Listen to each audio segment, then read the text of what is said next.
महाराज की जय। श्री सद्गुरुदेव भगवान की जय।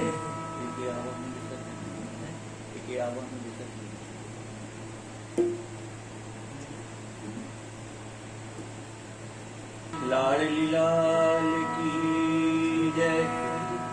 श्री कृष्ण गोविंद हरे मुरारे, हे नाथ नारायण वासुदेवा।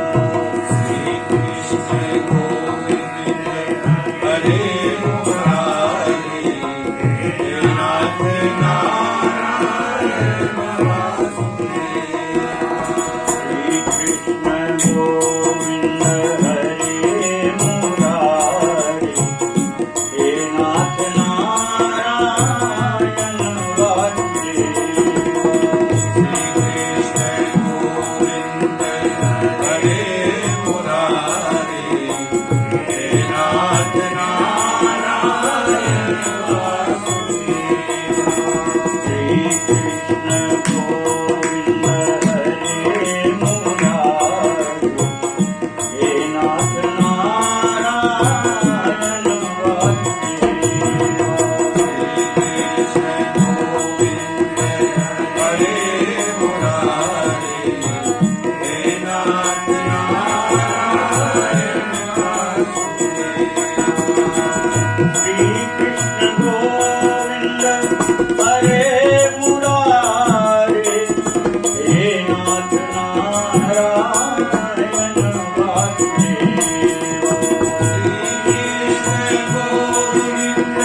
कराल नवनीरदाभात पीताम्बरादरुणबिम्बफलादिरोष्ठा पूर्णेन्दु सुन्दर मुखारविन्दनेत्रात् कृष्णात् परं किमपि तत्त्वमहं न जाने। गोधूलधूसरित कोमल गोपवेशम् गोपाल बालक सदैनुगम्यमान् सायं निजगृहे पशुवन्दनार्थम् गच्छन्तमच्युतशिशुं प्रणतोऽस्मि नित्यम्। वरहापीडम्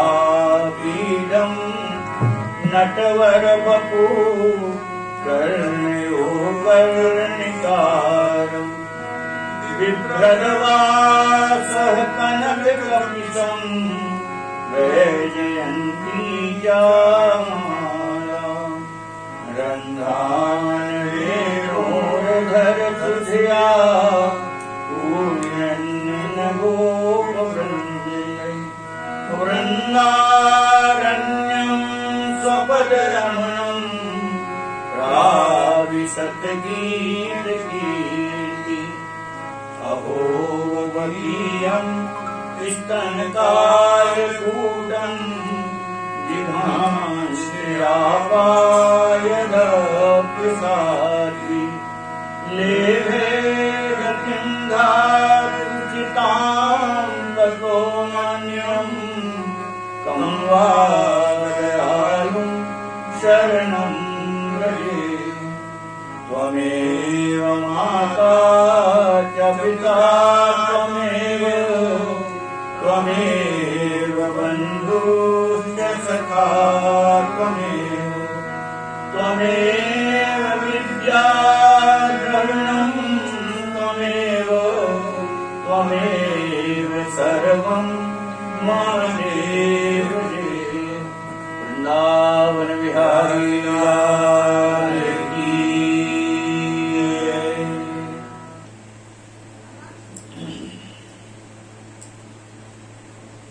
कल जन्माष्टमी है और ठाकुर जी की प्रेरणा से सभी का विचार हुआ कि आज क्योंकि अब कल समय थोड़ा रहता उतने में जन्म की कथा संभव नहीं हो पाती है, होती है तो जल्दी जल्दी समय के संक्षिप्त में कहनी पड़ती। तो आज और कल 2 दिन में अपन भगवान के प्राकृति की कथा को भागवत चरित्र के माध्यम से श्रवण करेंगे। जैसे वाल्मीकि रामायण संस्कृत में और सबसे पहली रामायण हिंदी भाषा में प्रातः स्मरणीय पूज्यपाद श्री गोस्वामी जी महाराज तुलसीदास गोस्वामी जी महाराज के द्वारा रचना हुई हिंदी भाषा। उसके बाद फिर हिंदी में जितनी रामायण है उसके बाद पहली रामचरित हिंदी में गोस्वामी जी महाराज के द्वारा। ऐसा ही इसे कलयुग में हम आप सब अत्यंत बड़भागी हैं। श्रीमद् भागवत की भाषा में रचना, 26 छंद में रचना, हम समझते हैं शायद प्रथम रचना हिंदी में भाषा में परम पूज्य प्रातः स्मरणीय परम वंदनीय श्री प्रभुदत्त ब्रह्मचारी जी महाराज प्रयागराज झूसी में जिनका आश्रम है उनके द्वारा रचना हुई थी। 1989 में महाराज जी ने भौतिक शरीर छोड़ दिया। दिव्य रचना है भागवत चरित्र, संपूर्ण भागवत को हिंदी भाषा में और इतने प्यारे भाव और इतनी सरल भाषा में दूसरा कोई लिख नहीं सकता। तो इसी भागवत चरित्र के माध्यम से अपन जन्म की कथा को प्रारंभ कर रहे हैं। ये छपे आप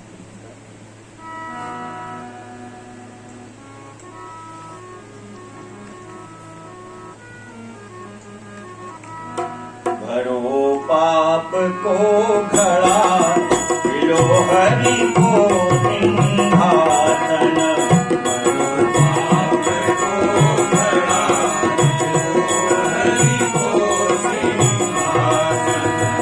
आय सुनट वर दई, योग माया कुंठत चिन।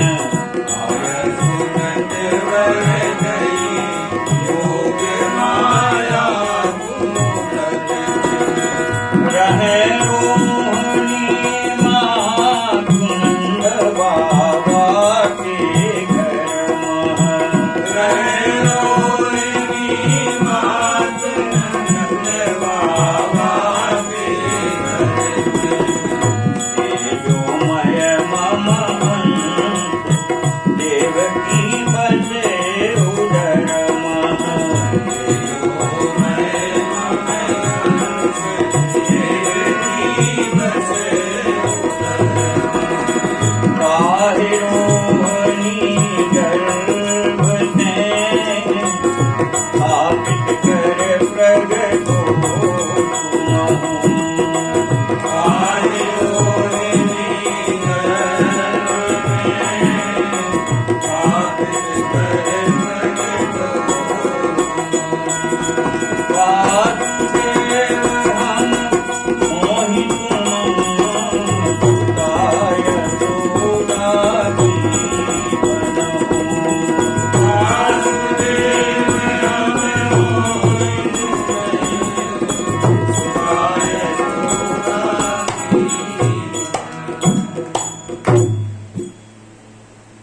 जब जब होय धर्म की हानि, बाढ़नी सब असुर अधम अभिमानी। तब तब प्रभु धर्म मनु विसरीरा, हरहि कृपा निधि सज्जन।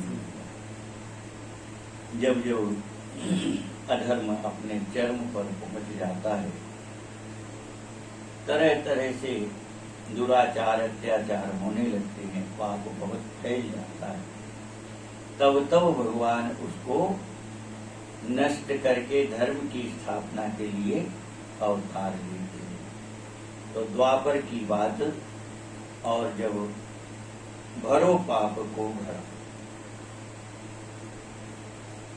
इतना पाप बढ़ा, इतना पाप बढ़ा, पाप का घड़ा भर गया। अब भर जाए तो फिर बाहर बहने लगता है। और जब पाप इतना अधिक हो गया पूरा, तो ठाकुर जी को चिंता हो गई। अब तो इसको धर्म को स्थापना करनी पड़ेगी, इसका नाश करने पड़ेगा पाप। तो भगवान को चिंता हो गई, और श्याम सुंदर ने उसी समय अपनी योग माया का स्मरण किया। योग माया आई, प्रकट हो गई, और तब कन्हैया ने योग माया को आज्ञा दी, रहे रोहिणी मातु नंद बाबा के घर में। रोहिणी जी भी वसुदेव जी की ही पत्नी, और नंद बाबा के पास उनको रख दिया था जब देवकी का विवाह हुआ, और देवकी के साथ तो वसुदेव जी के यहाँ रह रही थी। तो कह रहे हैं कि उस योग माया को आज्ञा दी भगवान ने कि देवकी माता के गर्भ में 7वीं संतान जो है उसे ला करके और रोहिणी मैया के गर्भ में स्थापित कर दो,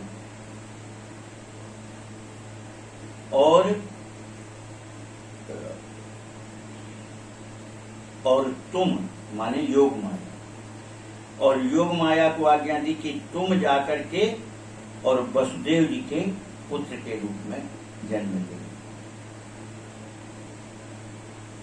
समझ में तो आ रहा है? योग माया से कहा कि रोहिणी जी के गर्भ में जो संतान है वो तो लाके देवकी के गर्भ में स्थापित है, रोहिणी जी के गर्भ में स्थापित कर दो। देवकी माता के गर्भ में से उस पुत्र को रोहिणी जी के गर्भ में स्थित कर दो। तो अब देवकी जी को तो संतान जननी पड़ेगी सातवीं, तब ना आठवें आएंगे। तो सातवीं संतान फिर उनके गर्भ से लाकर के जब रोहिणी जी के गर्भ में डाल दिए तो फिर देवकी जी किसको जन्म देंगी? तो भगवान ने आज्ञा की योग माया को कि तुम पुत्री के रूप में देवकी जी के गर्भ में चली जाओ। तो तुम देवकी जी के गर्भ से कन्या के रूप में अवतार लो, और उसके बाद फिर मैं आठवें पुत्र के रूप में वसुदेव रोहिणी के यहाँ जन्म लूंगा। और तब जब हम वसुदेव जी के यहाँ जन्म लेंगे तब तुम फिर यशोदा मैया के गर्भ में आके जन्म लेना पुत्री के रूप में। इस प्रकार से और भगवान ने योग माया को समझा करके आज्ञा दी। हरि को आय सुपाय योग माया सन आई,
आज्ञा पाके योग माया ने ऐसा ही किया।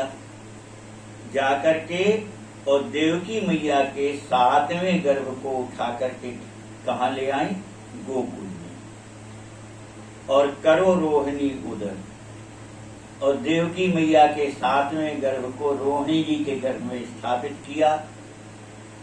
और तेज माता मुख थी। जिस समय रोहिणी जी के गर्भ में बालक आया तो रोहिणी जी के मुखार पर अपार तेज छा गए, और 10 महीने वह गर्भ रोहिणी जी के गर्भ में रहा। 10 महीने का गर्भ रहा, और इसके बाद फिर पुत्र का जन्म हुआ, और वही पुत्र हैं बलराम शंकरसन, राम शंकरसन जान। वह बलराम जी का जन्म रोहिणी जी के गर्भ से हुआ।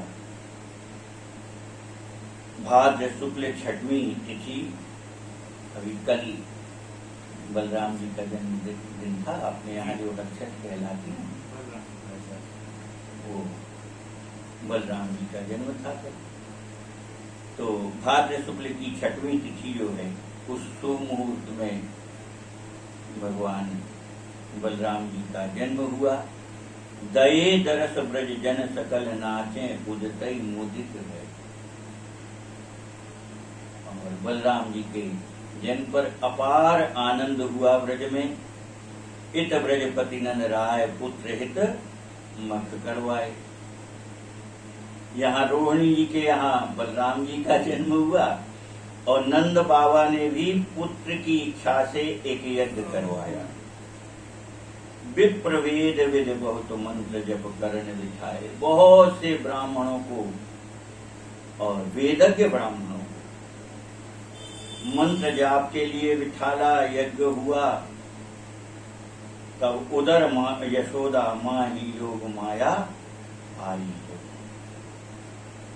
जैसी भगवान ने योग माया को आज्ञा दी थी, उस यज्ञ के करने पर योग माया जो है वो यशोदा जी के गर्भ में आ गई। और ब्रज मह मंगल भये परस्पर कहीं गोप। सब यशोदा मैया को जब गर्भ ठहरा तो सारे ब्रज में आनंद छा गया। लाला होई गो नंद के, सारे ब्रज में हल्ला हो रहा है। क्या? अरे अब तो नंद बाबा के यहाँ लाला होगा, अरे अब तो नंद बाबा के यहाँ लाला होगा। हल्ला ब्रज में मच गयो। सारे ब्रज में एक ही बात चर्चा चलती है। बस अब तो यशोदा मैया को गर्भ ठहर गया, अब तो नंद बाबा के यहाँ पुत्र हो गई होगा। इस प्रकार से सारे ब्रज में और एक ही चर्चा चल रही है। गौ गोप गोपिन को तप्त हियो शीतल हो। यशोदा मैया को गर्भ ठहरा तो गौ माता, गोप, गोपी जन, ग्वाल वाल, गोपियां, इन सब का हृदय अपने आप आनंद से भर गया, शीतल हो गया। अब हमारा पालनहार आएगा, अब हमारा रक्षक आएगा। और इसलिए सहज ही गोप गोपियां, गौ माता सब प्रसन्न हो गई।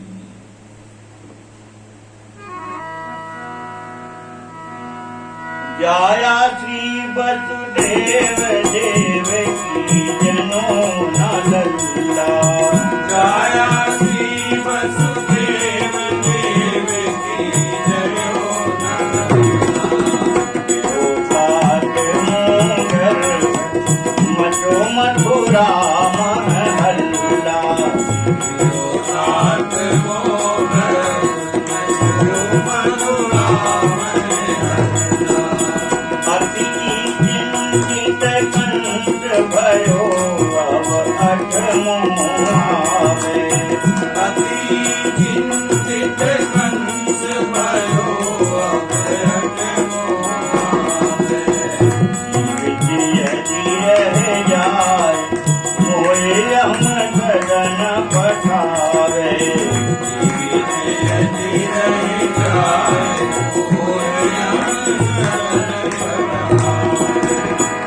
रक्षा साधन सुगढ़ करे विविध मथुरेश ने।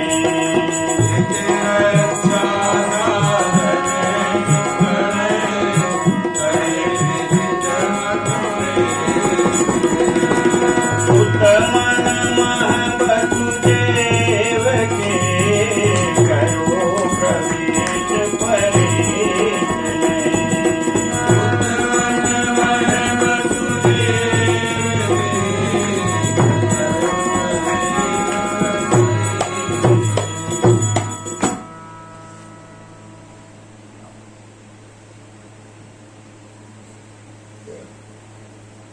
वसुदेव देवकी जनो न लल्ला।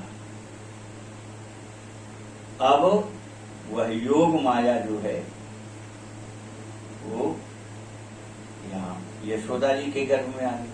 और वहां वसुदेव जी के यहाँ 7वीं पुत्री हुई थी, क्योंकि पुत्र तो बलराम जी के रूप में यहाँ हो गए थे, तो 7वीं पुत्री हुई। तो भयो न लल्ला, गिरो 7मो गर्भ मचो मथुरा महल्ला। बोले सारी मथुरा में यह चर्चा फैल गई कि वसुदेव की पत्नी देवकी का 7वां गर्भ गिर गया, क्योंकि वह योग माया आई थी ना, उनके यहाँ कोई संतान ही नहीं। तो योग माया उनके गर्भ में तो आई, तो गर्भ का आभास तो बना रहा कि नहीं गर्भ से है देवकी, परंतु योग माया आई थी गर्भ में, गर्भ तो स्थापित कर दिया था रोहिणी जी के यहाँ, इसलिए केवल गर्भ का आभास योग माया दे रही थी रोहिणी देवकी जी को। और 7वां जो गर्भ में योग माया थी वो श्राव हो गया, गर्भपात हो गया, तो कोई संतान नहीं हुई।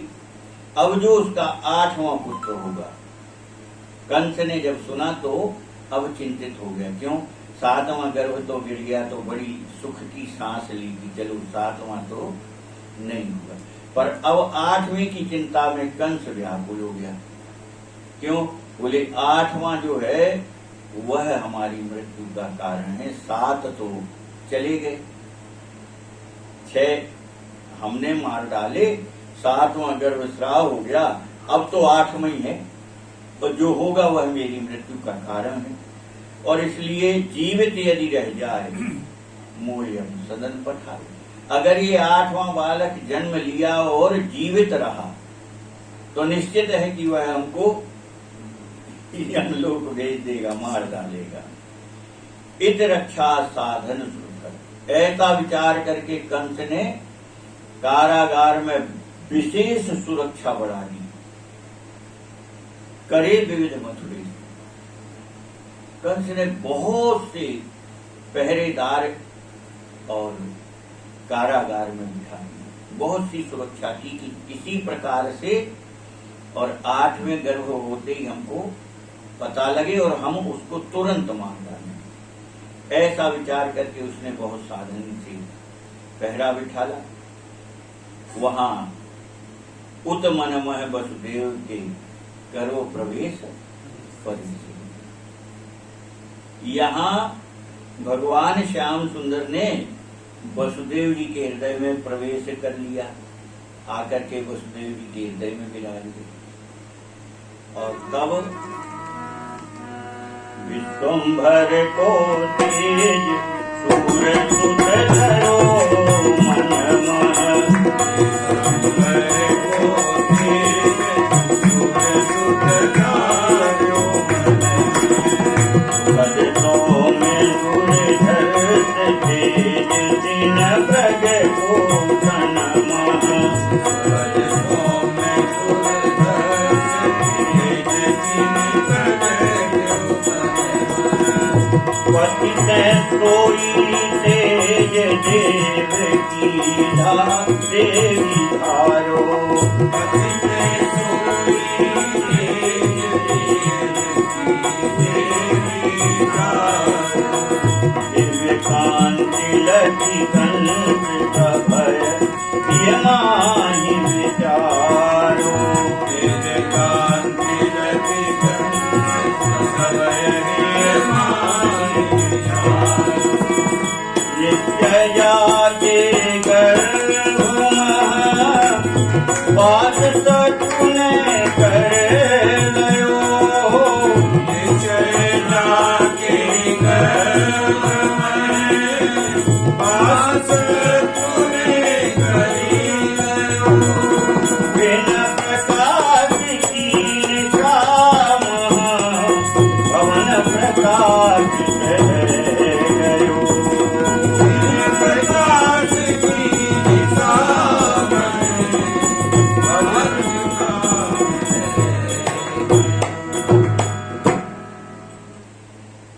विश्वम्भर को तेज, जगत पिता जगत पालन करता परब्रह्म परमात्मा का तेज था वासुदेव जी के हृदय में। वासुदेव जी के हृदय में आ गए ठाकुर जी, दिव्य तेज था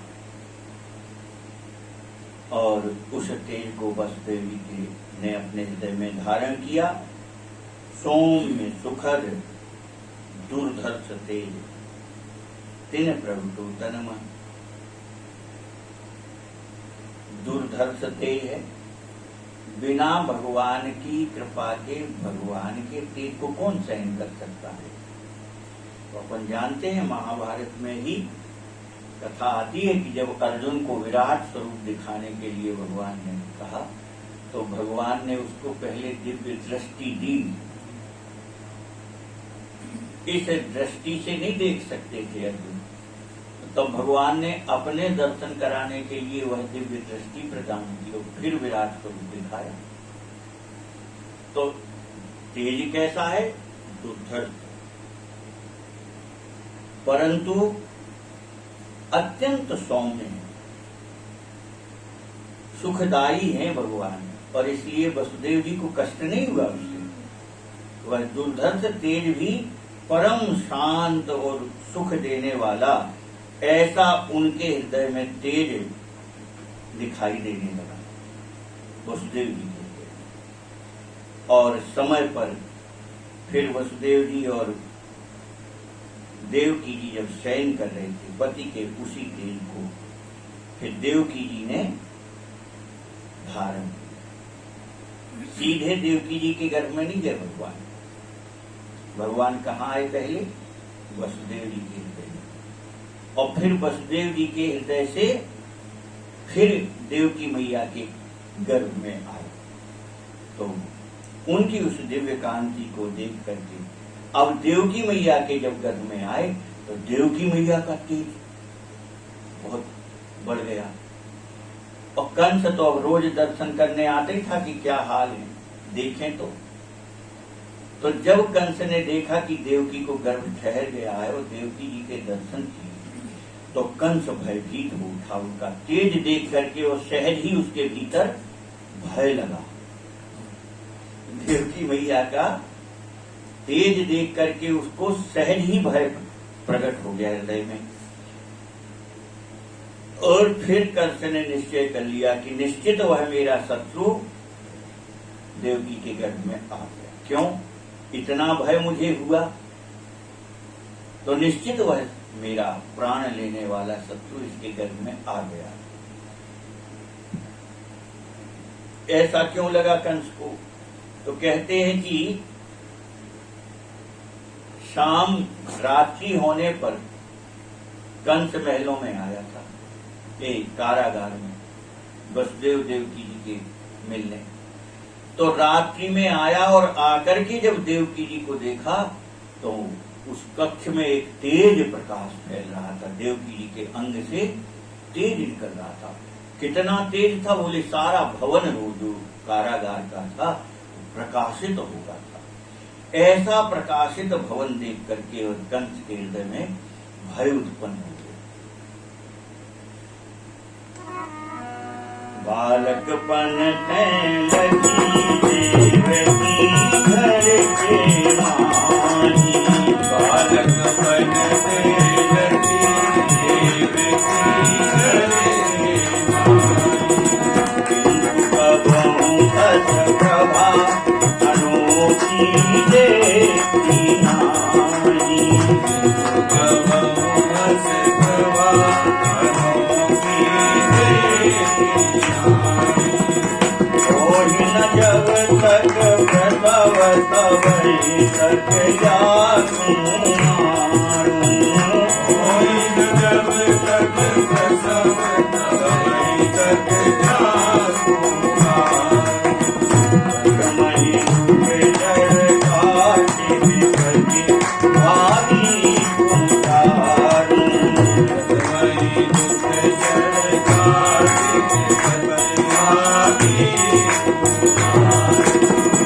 कर लेके कर करवाल है, उन्हीं मन मह सोचन लगो, लेके कर करवाल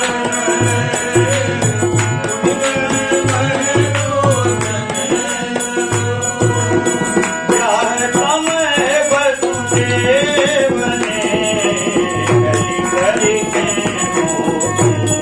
करो, जाए समय वसुदेव ने कर के मोह। अब कंस ने तो देखा था, जन्म से ही देवकी को देख रहे थे। छोटी बहन है चचेरी, तो बचपन से ही देख रहे थे, कोई नई बात तो थी नहीं। पर बचपन से उस देवकी को देखते रहे, परंतु आज जब देखा तो कह रहे अबहु अस प्रभा अनोखी देखी। ऐसी विलक्षण तेज देवकी के अंग पर था। आश्चर्य हुआ कंस को कि ऐसा कैसा हो गया। इसको तो बचपन से देख रहा हूं और कल तक तो ऐसा नहीं दिखाई दिया, पर आज इसमें इतना तेज कहां। तो हो ही न जब तक प्रसव तवनि तक जागूं। कंस भयभीत हो गया कि अब तो इसके गर्भ में मेरा शत्रु आ गया।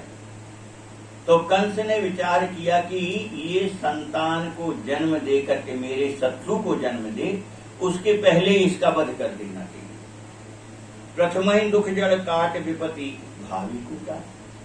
विपत्ति आने के पहले ही उसको जड़ से ही नष्ट कर दो तो विपत्ति आएगी नहीं। विपत्ति का अंकुर ही क्यों फूटने दें। और ऐसा विचार किया कंस ने।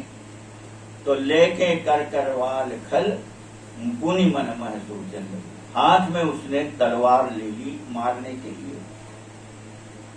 ब्याह समय वसुदेव ने छल करके मुखों ठगो। हाथ में तलवार लेके विचार करने लगा कि बताओ, उस विवाह के बाद ही हम इस देवकी का वध कर रहे थे, पर इन वसुदेव ने जी ने और मुझे ठग लिया, क्योंकि इन्होंने हमसे कहा कि हम संतान तुम्हें दे देंगे, जो भी संतान हो, पर इनको क्यों मार रहे, इनने क्या बिगाड़ा। तो वसुदेव जी की बात पर कंस ने देवकी का वध नहीं किया, और वसुदेव जी ईमानदारी से संतान ला करके कंस को दे दे।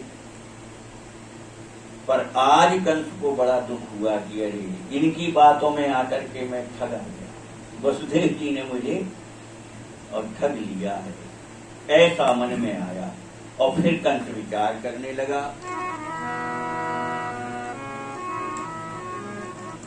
अब यदि मारूं जाई बात मेरी बिगड़ेगी। यदि मारूं जाई बात मेरी बिगड़ेगी। बस भगनी को प्रजा सबरी भड़केगी। भगनी को प्रजा सबरी अवला बंदी बहन गर्भनी भय की मारी। अवला बंदी बहन गर्भनी भय की मारी। जाके भजने होई नाथ श्री हमारी। जाके भजने होई नाथ श्री तेज देवकी को लखो कुल कलंक का कर भयो। तेज देवकी को लखो कुल कलंक का कर भयो। कांपत सुंदरिये सरित असमंजस महाबली गयो।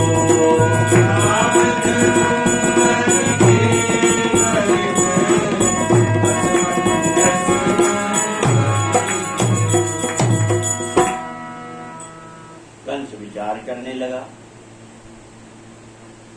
अब अगर इसको मारता हूं तो सारी बात बिगड़ जाएगी। क्यों?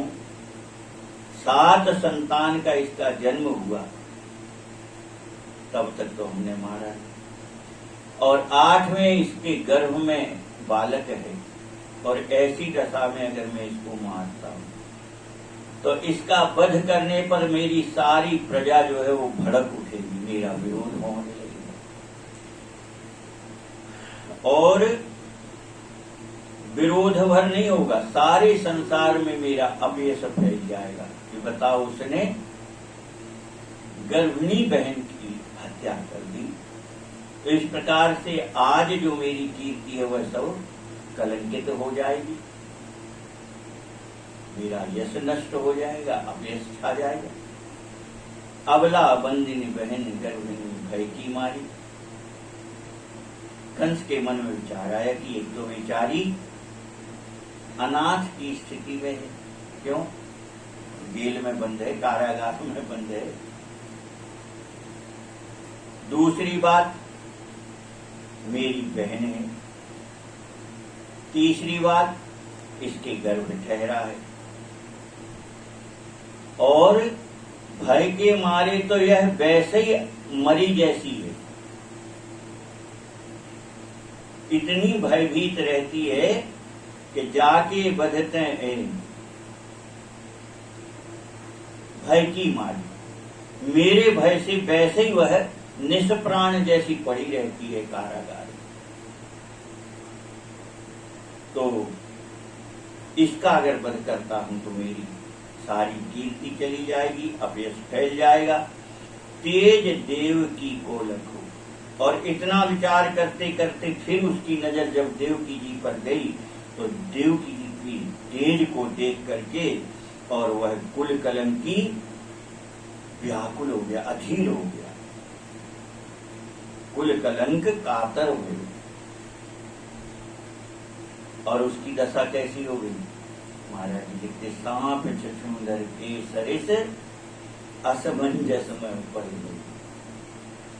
जैसे ऐसा कहते हैं कि सांप अगर छछूंदर को, चूहे के धोखे में छछूंदर को खा जाए, तो ऐसा कहते कि वो अगर गुटकता है तो मर जाता है और छोड़ता है सो मर जाता है। मृत्यु उसकी दोनों तरह से, अगर छछूंदर को छोड़ता है सो ही मर जाता है और भीतर के गई तो भी मरेगा।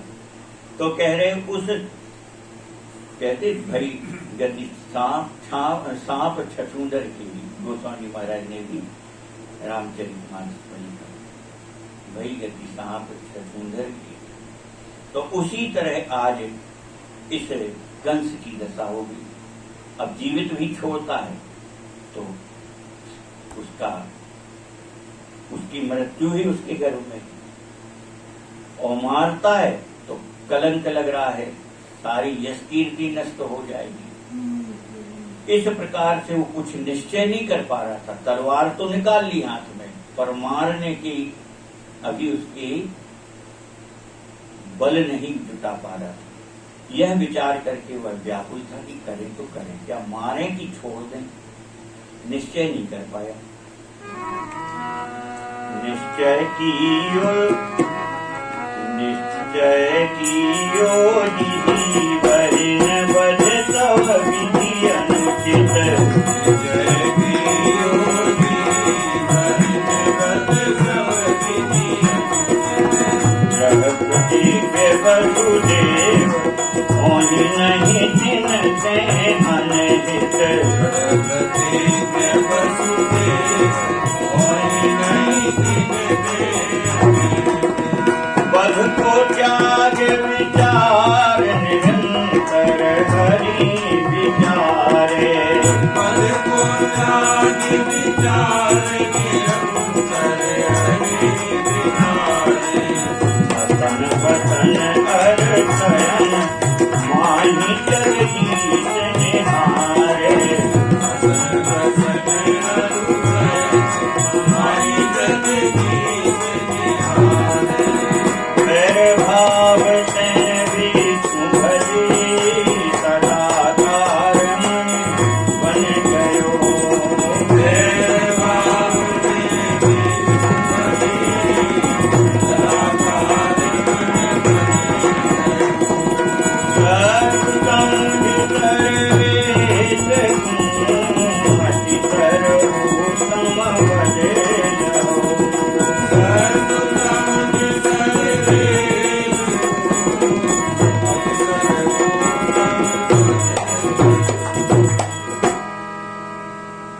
अब उसने मन में विचार किया, पहले ही हम बहन को वचन दे चुके थे और बहन ने मुझे वचन दिया था कि भैया जो भी बालक होगा, जो भी संतान होगा, हम आपको दे देंगे। तो बहन ने हमको वचन दिया और वसुदेव जी जैसे धर्मात्मा, सत्यवादी, दृढ़ प्रतिज्ञ वसुदेव जी ने कहा था कि जो भी संतान होगी मैं स्वयं अपने हाथ से ला करके आपके आगे आपको दे दूंगा। तो ऐसे दृढ़ प्रतिज्ञ धर्मात्मा वसुदेव जी, उनसे कभी मेरा अहित हो नहीं सकता। साधुते होए ना कार्य देना। तो कह रहे हैं कि नहीं तेनते अनहित, वसुदेव जी से अनहित हो ही नहीं सकता। और बहन ने वचन के अनुसार बराबर 7 संतान भेजी और 8वीं भी भेजी, इसमें भी कोई संदेह नहीं। तब कंस ने विचार त्याग दिया, बध को त्याग विचार, और निरंतर हरि ही विचारे। बध का जो विचार था उसका उसने छोड़ दिया कि अब बध नहीं करेंगे। परंतु अब विचार कहाँ लग गया? गर्भ में आए हुए ठाकुर जी का चिंतन शुरू हो गया कंस को, कि इसके गर्भ में मेरा वध करने वाला आ गया।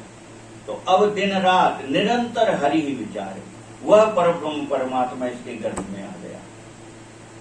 निरंतर 24 घंटे अब कंस को ठाकुर जी का चिंतन होने लगा।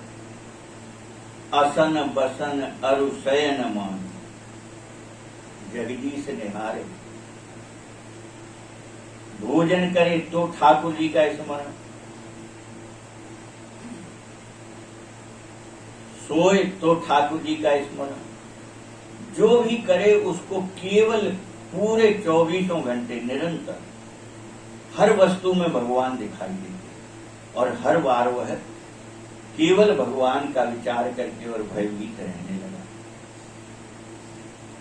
कह रहे हैं बैर भाव ते विष्णु भरी, तदाकार मन बन गए। अब भले ही वह बैर से चिंतन कर रहा था, शत्रुता से चिंतन कर रहा था, पर चिंतन तो ठाकुर जी का ही था। और इसलिए भाए कुभाए अनख आलस हो, नाम जपत मंगल दिशि दसु। कैसे ही भजन करें, भाव से करो, कुभाव यानी शत्रुता ही है, बैर से करो, अनख क्रोध में करो, आलस में करो। अपन को नींद आती तो जमा लेते हैं, राम कहो तो उसमें भी कल्याण। कैसे ही भजो, मुख से राम नाम निकलना चाहिए, भगवान का नाम निकलना चाहिए, कृष्ण नाम निकलना चाहिए, इतने में जीव का कल्याण हो जाए।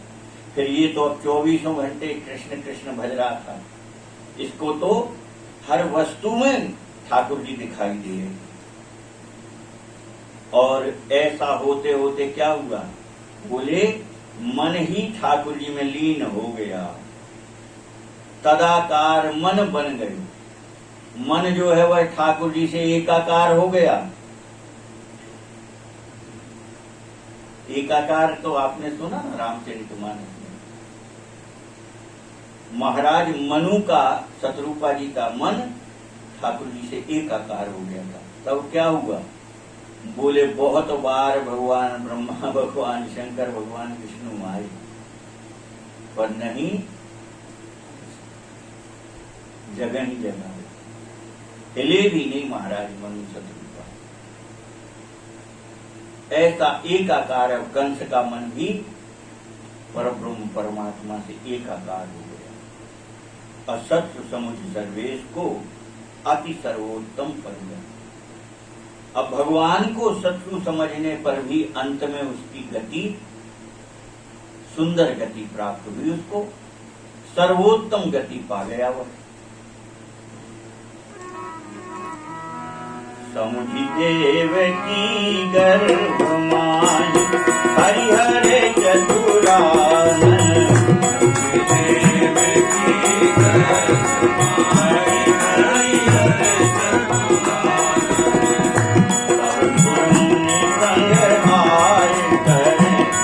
हरि को अभिवादन,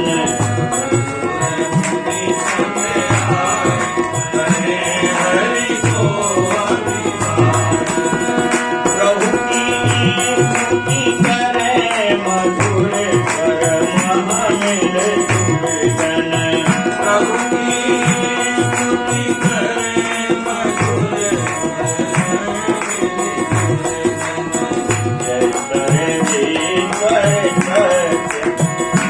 शिव अग जग भावन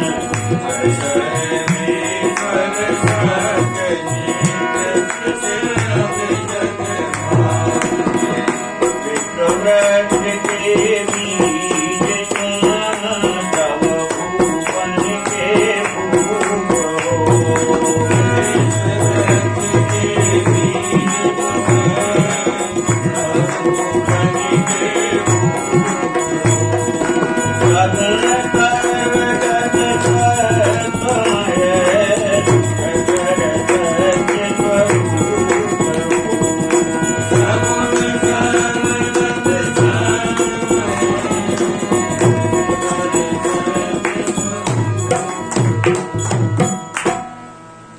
और देवकी मैया ने विचार किया कि वो परब्रह्म परमात्मा वह मेरे गर्भ में आ गए।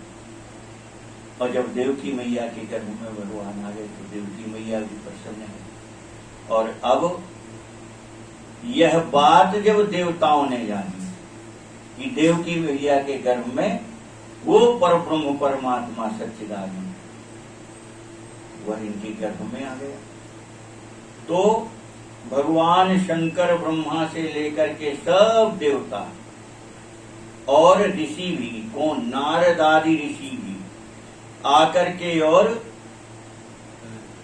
देवकी मैया के गर्भ में स्थित उस ब्रह्म की स्तुति वंदना करने लगे। सब सुर मुनि संग आय करें हरि को अभिवादन। ऋषि मुनियों के साथ सभी देवता आकर के भगवान शंकर ब्रह्मा आदि और ठाकुर जी की स्तुति करते हैं। देवकी मैया के गर्भ की प्रभु की स्तुति करें मधुर स्वर मन मिल अत्यंत प्रेम से। और देवता ऋषि मुनि ठाकुर जी की स्तुति गाते हैं। जय सर्वेश्वर सत्य नित्य शिव अग जग भावन। हे नाथ, हे स्वामी, आप सत्य स्वरूप हो, आप नाश न होने वाले हो, सब का मंगल करने वाले साक्षात मंगल स्वरूप ही होगा और जड़ चेतन जीव जगत को मोहित करने वाले होगा। आपकी जय हो, जय हो, जय हो। इस प्रकार से देवताओं ने और ठाकुर जी की वंदना की। यह संसार आपसे ही पैदा हुआ है और आप ही सभी राजाओं के स्वामी हो।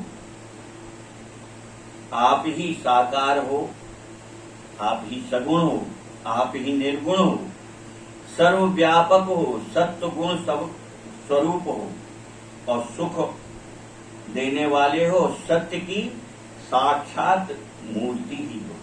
इस प्रकार से देवताओं ने और ऋषि मुनियों के साथ आकर के उस ब्रह्म की आराधना की। पद नहीं गाएंगे, आगे का पद देखी देवकी देवती है भोली वाणी। देखी देवकी देवती है भोली वाणी। देश पुराणन शंभु सुरेश्वर वीणा पानी। देश पुराणन शंभु सुरेश्वर वीणा पानी। ओ अवला अति अधम दया दाती कीजे। ओ अवला अति अधम दया दाती कीजे। संत हमारे सुतरी कृपा कर यह वर दीजे। संत हमारे सुतरी कृपा कर यह वर दीजे। सुरगण बोले मातु जग जननी मत भय करो। सुरगण बोले मातु जग जननी मत भय करो। अखिल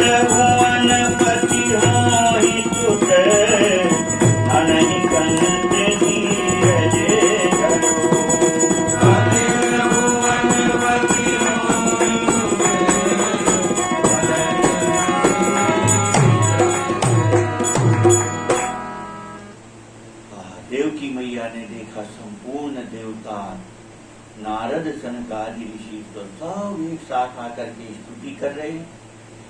तो अपने अनुकूल देख करके देवकी जी ने अत्यंत दीन वाणी में, अत्यंत दीनता से और हाथ जोड़ करके और उन देवताओं की वंदना की।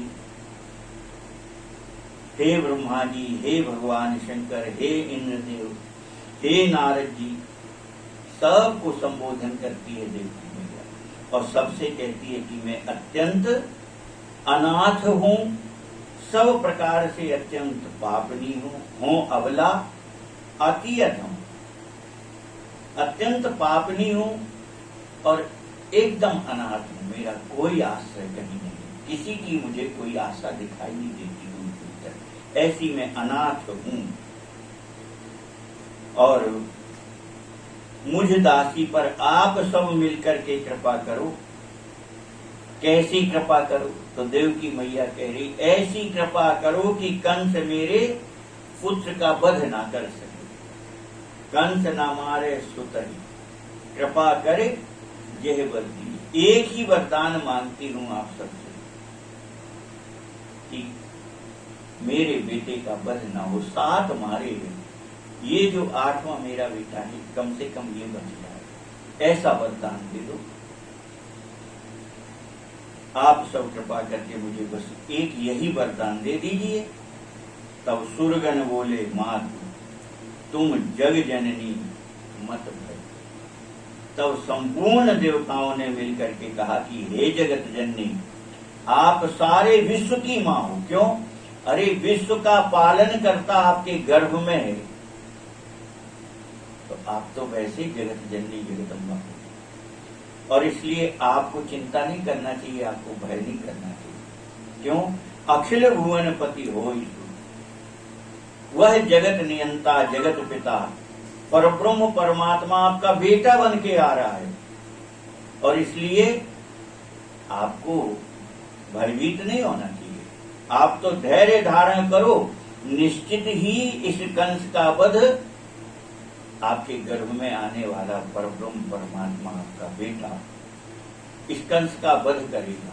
इसलिए आप निर्भय रहो, आप भयभीत मत होइएगा। यह तो निश्चित है कि आपके 8वें गर्भ से इसका वध होना ही है, और इसलिए आपको किस बात का है, आप बिल्कुल ना करें। इस प्रकार से तो कहते हैं, आश्वासन दे विनय कर स्वर्ग सिधारे,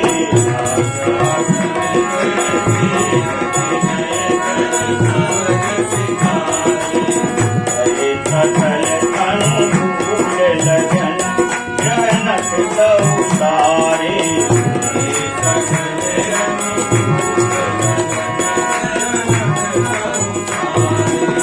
प्रति कहीं सुर सुमन दुंदुभी मधुर बजावे, प्रति कहीं सुर सुमन दुंदुभी मधुर बजावे। विद्याधर गंधर्व अप्सरा नाचे गावे, विद्याधर गंधर्व अप्सरा नाचे गावे। कृष्णा भादो अष्टमी नक्षत्रोहिणी शुभ समय, कृष्णा भादो अष्टमी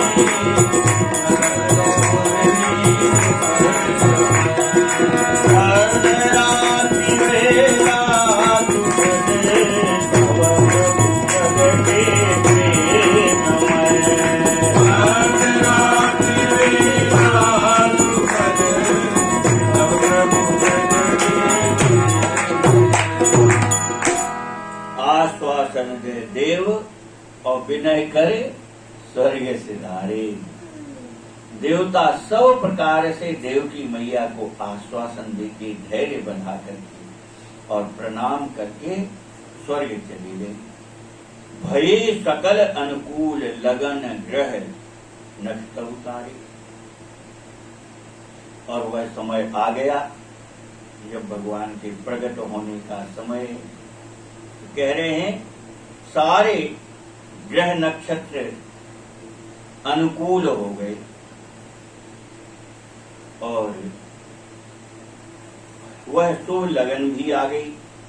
वृष्टि करें सुर सुमन दुंदुभी मधुर बजावे। भगवान के प्राकट्य का समय आ गया। ऐसा जान करके देवताओं ने आकाश से फूलों की वर्षा की और दुंदुभी नगाड़े बजाए, मधुर बजावे। और विद्याधर गंधर्व अप्सरा नाचे गावे। और गंधर्व अप्सराएं ये सब आनंद में भर के खूब नाच गान कर रहे हैं। इस प्रकार से भादों के महीने की शुक्ल पक्ष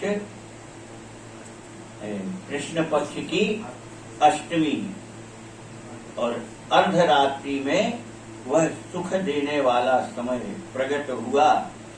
शुभ रोहिणी नक्षत्र आ गया और प्रेम स्वरूप वह परब्रह्म परमात्मा प्रकट हुए। कैसे प्रकट हुए? अपराकृत शिशु सुघर चतुर भुज कमल नयन बर।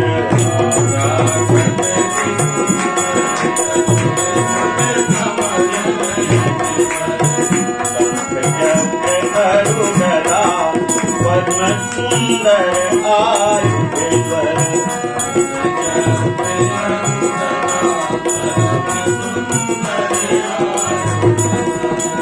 पीतांबर बरंग गजल जल धर शोभासन। पीतांबर बरंग गजल जल धर शोभासन। सारे किंकित केश रूप साकार भयो जनु। सारे किंकित केश रूप साकार भयो। सुंदर श्याम शरीर की शोभा अति अद्भुत बनी। सुंदर श्याम शरीर की शोभा अति अद्भुत बनी। मोहित तन की कांति में कुंडल करे धनी। मोहित तन की कांति में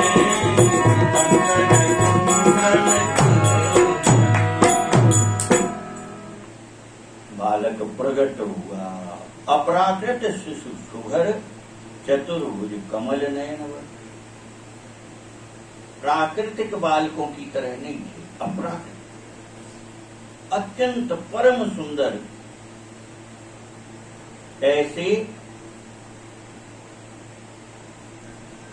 भगवान प्रकट हुए। कैसे? बोले जो नित्य किशोर रहते, जो नित्य किशोर रहते।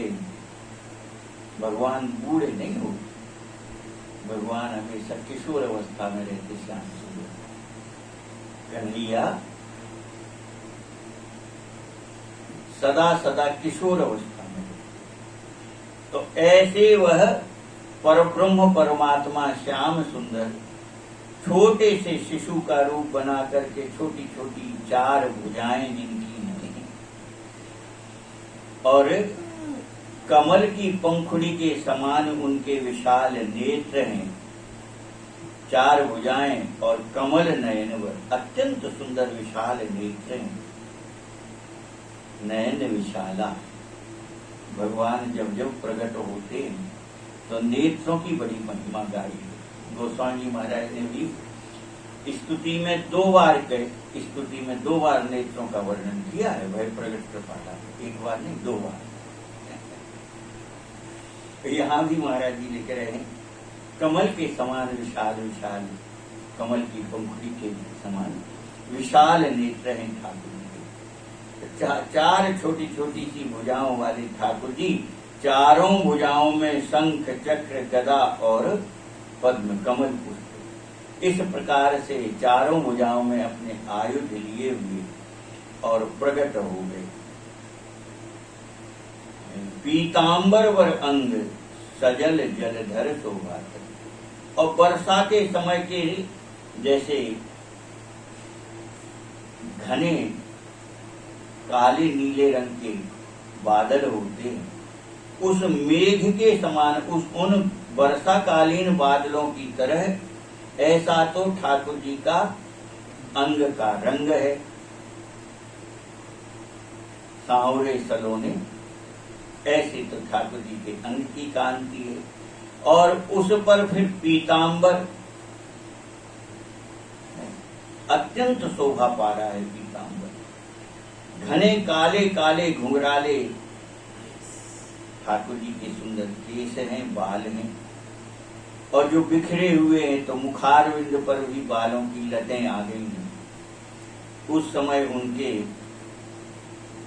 अंग की कांति को कह रहे हैं कैसे, बोले अलसी के फूल की तरह, जिनके अंग की कांति है। अभी बादलों से दे रहे थे, अब कह रहे अलसी के फूल की तरह जिनका सुंदर श्याम वर्ण ऐसा अंग है। उनकी शोभा अत्यंत विलक्षण है, अद्भुत हो रही है, वाणी से कही नहीं जा सकती। मानो ऐसा लग रहा था कि सुंदरता ही शरीर धारण करके प्रकट हुई हो, और उनके सुंदर भुजाओं में आभूषण भी है। जन्म से स्वर्ण के सुंदर मणि जटित कंगन पहने हुए हैं हाथों में, कानों में भी आभूषण पहने हैं, कुंडल पहने हैं, कमर में सुंदर करधनी पहने हैं। इस प्रकार से सभी अंगों पर अत्यंत सुंदर आभूषण शोभा पा रहे हैं। और शोभित तन की कांतितें कंकन कुंडल करधनी, तो ये आभूषण सुंदर नहीं है, नहीं, आभूषण अंग का संग पा करके सुंदर लग रहे हैं। तो आभूषण सुंदर काय से हैं, ठाकुर जी के अंग से लग जाने से सुंदरता को पा गए। इस प्रकार से ठाकुर जी प्रकट हुए। तो अभी तो ठाकुर जी जेल में प्रकट हुए हैं ना, कारागार में, और अपने ठाकुर जी कारागार वाले थोड़ी हैं। अपने ठाकुर जी तो कल प्रकट होंगे और वो गोकुल में प्रकट होंगे। जैसे राम जी भी,